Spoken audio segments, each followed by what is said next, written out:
Olá, a pergunta hoje colocada é: qual é a utilidade da mediação para profissionais não mediadores?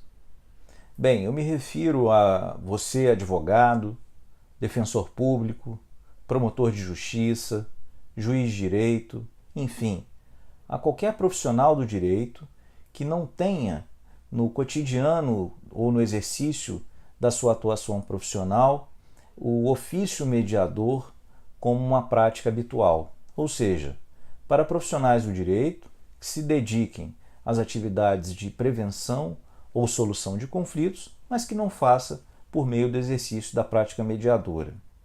Para que você possa compreender um pouco melhor as razões pelas quais eu incentivo a se dedicar ao estudo da mediação, eu passo antes a desenvolver algumas considerações sobre o conceito de mediação.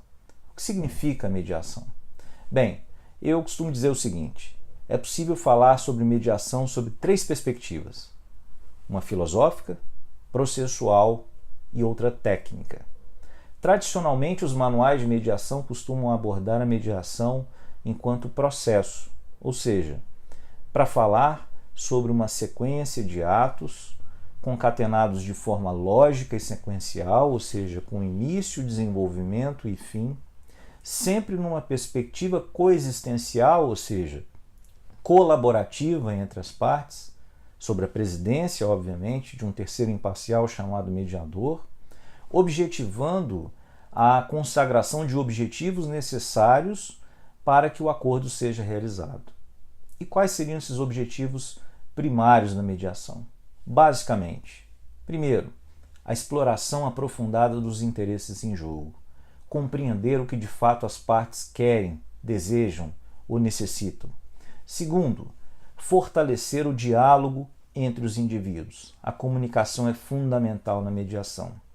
Terceiro, o fortalecimento ou restabelecimento da relação entre as partes. É fundamental, especialmente no contexto de relações continuadas, como tradicionalmente são as relações familiares, onde um casal que se divorcia, tendo um filho menor, deva se preocupar também com a continuidade do relacionamento para o futuro, considerando a prioridade que é o bem-estar da criança, a educação da criança, a necessidade de tomar decisões conjuntas, enfim, coisas típicas de uma relação familiar. Também um objetivo primário da mediação é o empoderamento das partes, ou seja, realizar uma série de atribuições para que as partes sejam capazes, primeiro, de enfrentar os seus próprios problemas, segundo, de compreender essas questões inerentes aos seus problemas e, por fim, a solucioná-los. Esses objetivos primários na mediação devem ser consagrados como condição para que as partes cheguem a um acordo que melhor atenda às particularidades do caso concreto. O acordo, sim, o objetivo secundário da mediação.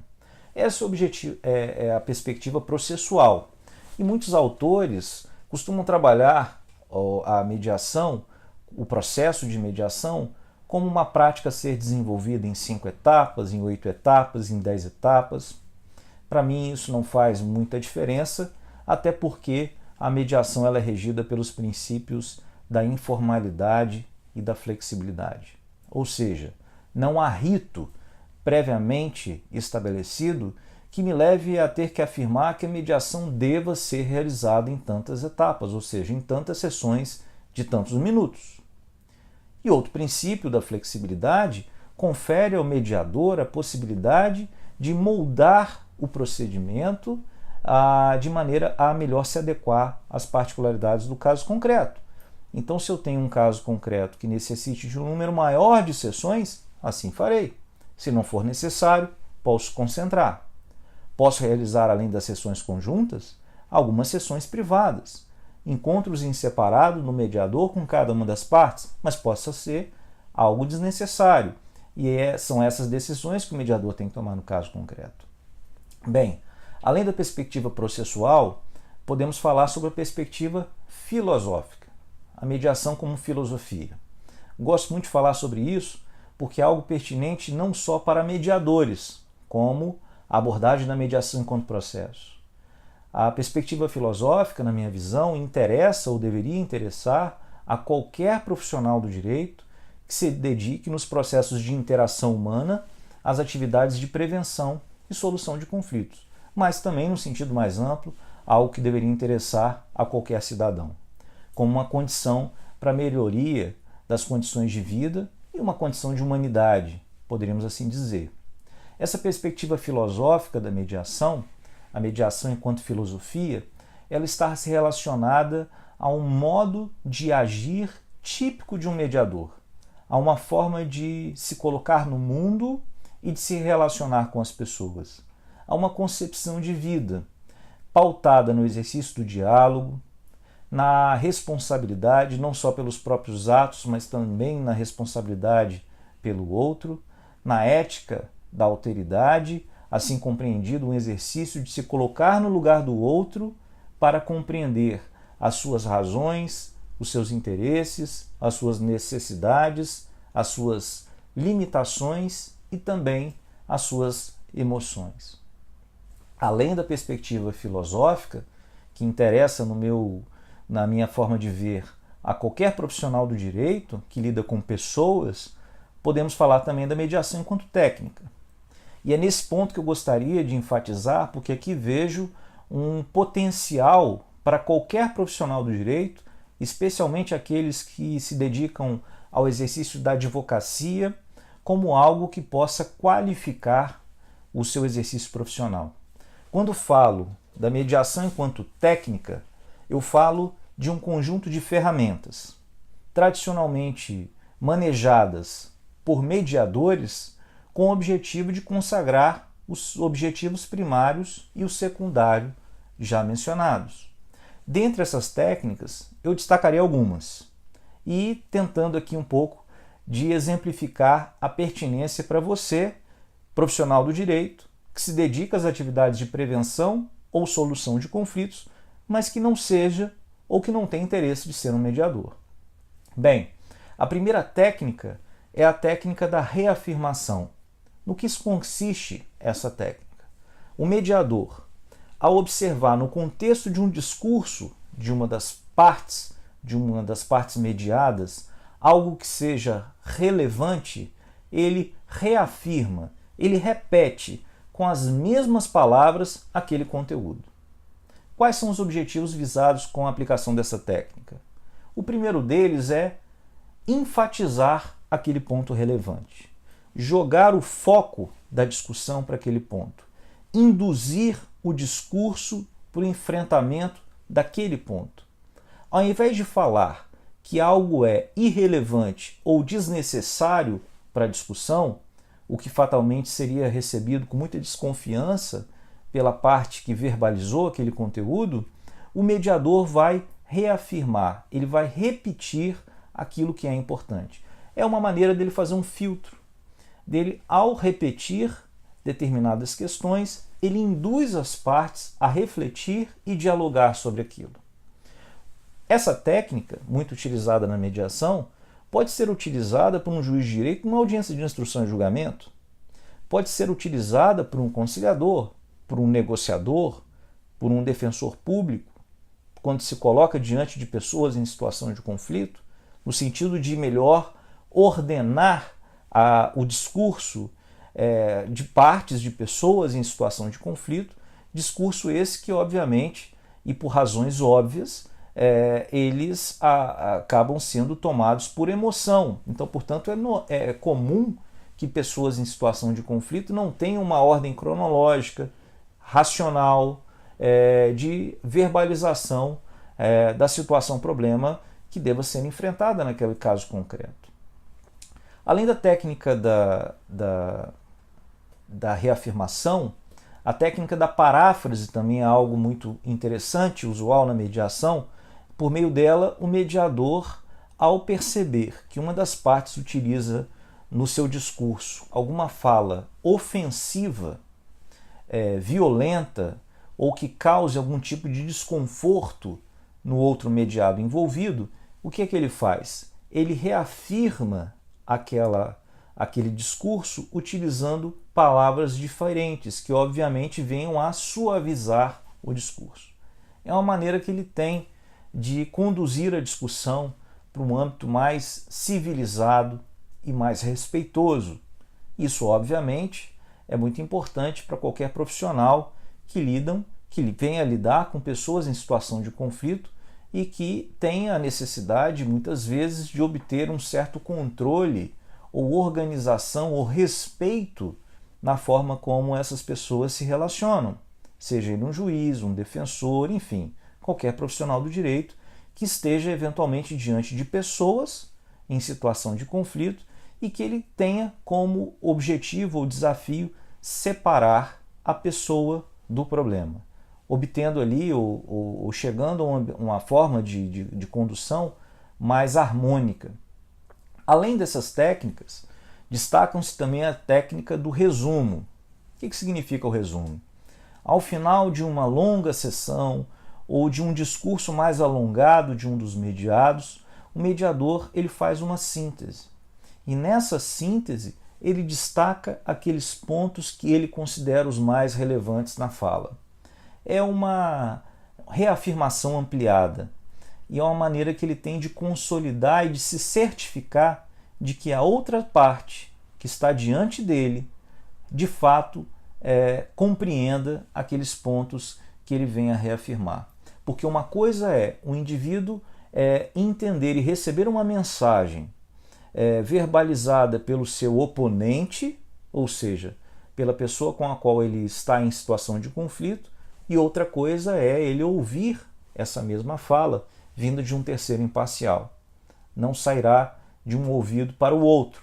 Ele certamente terá uma probabilidade maior de compreender aquela questão. Bem, além dessas técnicas, também destacam-se as perguntas. E o ato ou a ação de perguntar não pode ser intuitiva na mediação. As perguntas devem ser colocadas em momentos próprios, com particularidades muito específicas. Por exemplo, perguntas abertas, perguntas fechadas, perguntas circulares e perguntas hipotéticas. A pergunta aberta. A pergunta aberta, ela é realizada pelo mediador com o objetivo de encorajar o destinatário da pergunta a falar mais sobre um assunto. Como, por exemplo, um mediador diante de um conflito familiar pergunta para um dos mediados quais são as necessidades básicas da criança. Ele não sabe a resposta. Ele vai encorajar a pessoa a desenvolver melhor e trazer informações úteis para a solução de um conflito. Diferente das perguntas fechadas, que são direcionadas para efeito de obtenção de confirmações sobre determinadas ideias. As respostas a uma pergunta fechada podem ser positivas ou negativas, como por exemplo, você conhece as necessidades básicas da criança? A resposta será sim ou não. Essas perguntas, abertas e fechadas, podem ser utilizadas por não mediadores? É claro que sim. Por advogados, em audiências de instrução e julgamento, por juízes, em audiências de instrução e julgamento, delegados, no momento de colher um depoimento, por que não fazer uso de perguntas abertas e não só fechadas, com o objetivo de obter informações até então não imaginadas que possam melhor contribuir para o desenvolvimento da sua investigação? Além dessas perguntas, eu posso mencionar também as perguntas circulares, que são aquelas que o mediador dirige a um dos mediados com o objetivo de encorajá-lo a se colocar no lugar do outro. Como, por exemplo, você já imaginou ou como você se sentiria se estivesse impossibilitado de arcar com as necessidades básicas da criança em razão da falta de pensão alimentícia? Essa pergunta, geralmente ou necessariamente, melhor dizendo, sendo recomendada para sessões privadas, ou seja, o mediador no tete-a-tete ali com uma das partes mediadas, certamente a levará a se colocar no lugar da outra, despertar uma sensibilidade e o chamado exercício da alteridade. Sem contar as perguntas hipotéticas. Perguntas hipotéticas servem muito bem para levar uma pessoa, um dos mediados, a se colocar numa situação imaginária para o futuro, que até então ele não teria vislumbrado. Como, por exemplo, como você reagiria se o pai da criança fizesse as visitações que é um termo que eu não gosto de utilizar, mas é muito usual, de uma maneira quinzenal, ou de uma maneira semanal, ou de tal forma. Ao receber essa pergunta, a pessoa para pensar e se coloca numa condição imaginária para o futuro. Pode ser uma maneira interessante, e geralmente de preparar a pessoa para vislumbrar a execução de uma proposta de acordo que possa vir a surgir. Isso pode ser útil para um conciliador, para um juiz de direito, para um defensor público, por qualquer profissional. Bem, essas técnicas de comunicação e de escuta, o que eu quero aqui dizer, elas são fundamentais numa mediação, mas podem ser exploradas por profissionais do direito em qualquer âmbito, ainda que não seja no âmbito do exercício da atividade mediadora. E é por essa razão que costumo dizer, o estudo da mediação ele é algo extremamente importante, não só para mediadores. Num mundo, num ambiente profissional, num contexto de competitividade, de uma grande quantidade de profissionais, são muitos os cursos de direito, num contexto de um mercado competitivo, é fundamental que o profissional do direito, vou colocar como gestor de conflitos, aqueles que se dedicam às atividades de prevenção e de solução de conflitos, busque para qualificar o exercício da sua atividade profissional e oferecer um diferencial àquele com o qual lida, pode ser um cliente, no caso do advogado, um assistido, no caso de um defensor, um jurisdicionado, no caso de um juiz de direito, mecanismos que possam qualificar a sua atividade profissional. E é por essa razão que eu os convido a a compreender, a ter uma atenção especial para a mediação, porque certamente a mediação, seja ela enquanto técnica, enquanto processo ou enquanto filosofia, certamente vai trazer esse almejado diferencial.